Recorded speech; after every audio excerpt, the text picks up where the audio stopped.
देखिए, सबसे पहले आईपी सिंह मैं आपके पास आऊंगा।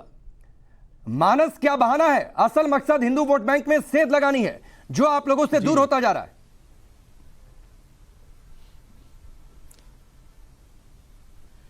देखिए, बीजेपी आरएसएस पिछड़ों को, दलितों को शूद्र समझती है। इनके आदित्यनाथ जी की कैबिनेट मिनिस्टर हैं संजय निषाद जी। मर्यादा पुरुषोत्तम भगवान राम चारों भाइयों के बारे में, राजा दशरथ के बारे में अब शब्द कहा उनकी ये संतान ही नहीं है। एक बार देश का कोई भी चैनल, जितने आचार, जितने संत महात्मा है, क्या उनसे ये सवाल नहीं पूछ सकते थे? क्या उनके खिलाफ कार्रवाई आदित्यनाथ सरकार को नहीं करनी चाहिए थी? क्या उन्हें बर्खास्त नहीं करना चाहिए था? यही से श्री स्वामी प्रसाद मौर्य जी जब कैबिनेट मिनिस्टर आदित्यनाथ सरकार में थे, जब वो मां गौरी और गणेश जी के बारे में अपशब्द कहा, तब उनकी बिल्कुल जुबान नहीं खुली। सवाल यह है कि आप आइडेंटिफाई करके बात करते हैं। आप जाइए सफाई में, नहीं आइडेंटिफाई करेंगे ना, दूर से देखेंगे, आइडेंटिफाई करना पड़ेगा। विशाल अगर मानस को लेकर कोई कुछ बात कहेगा, मानस को कहेगा बैन कर दो। करोड़ों हिंदुओं के घर में, मेरे घर में भी मानस की पूजा होती है।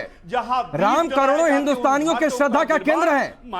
और जब आप कहेंगे कि रामचरितमानस को बैन कर दिया जाए, आप कहेंगे रामचरितमानस दलित विरोधी है, आप कहेंगे रामचरितमानस महिला विरोधी है, तो सवाल तो उठेंगे सर। आप जवाब क्यों नहीं देते? स्वामी प्रसाद मौर्य ने जो कुछ कहा, आप तो जस्टिफाई कर रहे हैं कि ठीक कहा, और आपकी पार्टी में उन्हें राष्ट्रीय महासचिव बना दिया गया।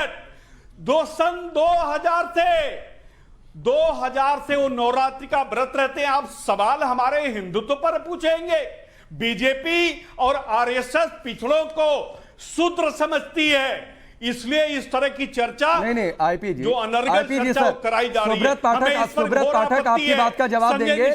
मैं कह रहा हूं स्वामी प्रसाद, आप सेकंड कर दीजिए ना सर। आईपी सिंह, आप सेकंड कर दीजिए। स्वामी प्रसाद मौर्य ने जो कुछ कहा ठीक कहा, मानस को बैन कर देना चाहिए। आप मान रहे हैं, आप सहमत हैं, तभी तो उन्हें राष्ट्रीय महासचिव बना दिया।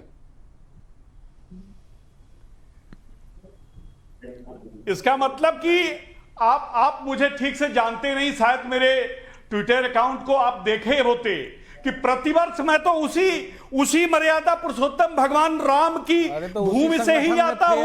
अब आ गए समाज। शायद कोई वर्ष बीते जब रामचरित मानस का पाठ घर में ना होता हो। मेरी आजी थी, उनके जमाने में होता था, मेरी माई थी तब भी होता था। और आज मुझे रामभद्राचार्य जी की जो बातचीत है और जिन चौपाइयों को लेकर स्वामी प्रसाद मौर्य ने प्रोपेगेंडा फैलाया, बिहार में जिसको लेकर बातचीत हुई, उन चौपाइयों का असल मकसद मुझे स्वामी प्रसाद मौर्य से समझने की जरूरत नहीं है, ना इस देश के लोगों को जरूरत है। उसका असल मतलब, उसका असल अर्थ क्या है, वो जगतगुरु रामभद्राचार्य जी आपसे थोड़ी देर बाद समझाएंगे। इसलिए आप उन चौपाइयों का मतलब मत बताइए। मैंने आपसे स्वामी प्रसाद मौर्य पर सवाल पूछा, आपने कोई जवाब नहीं दिया। सुब्रत पाठक जी ये बीजेपी पर सवाल खड़े कर रहे हैं।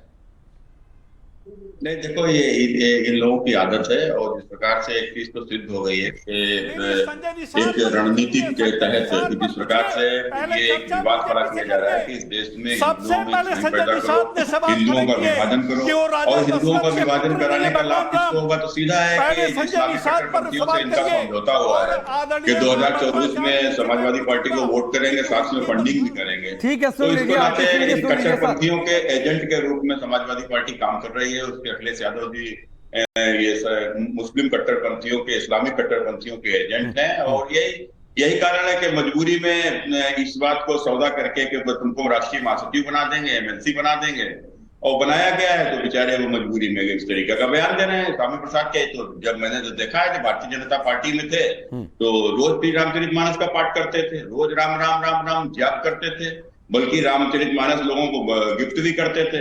मैं ही उनके घर एक बार गया था तो मुझे उन्होंने रामचरितमानस गिफ्ट भी किया था।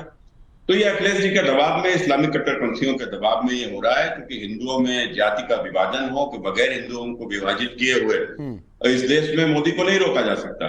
और नरेंद्र मोदी को रहते हुए जिस प्रकार से देश में तमाम सारे ऐसे लंबित मुद्दे थे जो सॉल्व हुए हैं, चाहे वो धारा 370 हो, और चाहे वो राम मंदिर का निर्माण हो, और चाहे वो ये जिस प्रकार से, चाहे वो काशी का में जिस प्रकार से बाबा विश्वनाथ कॉरिडोर का निर्माण हुआ है, जिस प्रकार से महाकाल कॉरिडोर बन रहा है, केदारनाथ का जिस प्रकार से विस्तार हुआ है, भव्य अयोध्या तैयार हो रही है, तो इस देश में जिस प्रकार से प्रयाग जो इलाहाबाद कहा जाता था उसका नाम बदलकर प्राचीन नाम प्रयाग हो गया है, तो ये सब हिंदू संस्कृति का जिस प्रकार से पुनरुद्धार हो रहा है, जो देश में सनातन का जो पुनरुद्धार हो रहा है, मुझे लगता है इससे इस्लामिक कट्टरपंथी डरे हुए हैं और इसीलिए केवल के हिंदुओं में विभाजित करो। ठीक है, आपने बड़ी बातें कही सुब्रत पाठक जी और प्रोफेसर नवल किशोर। क्या इसीलिए चंद्रशेखर ने भी कहा तो कोई कार्रवाई नहीं हुई? शिक्षा मंत्री हैं, क्योंकि असल मकसद जातियों में कैसे विभाजित कर दिया जाए हिंदू वोट बैंक को, क्योंकि वही आपकी यूएसपी है। बिना उसके आप राजनीतिक जीत हासिल नहीं कर सकते। अरे पांडे जी, जाति हमने बनाई है क्या? जाति किसने बनाया? जातियों का फायदा कौन लिया है सदियों से? आप इस तरह का बात कर रहे हैं जैसा लगता है जाति 1990 के बाद बनी है। जाति आरजेडी ने बनाया है।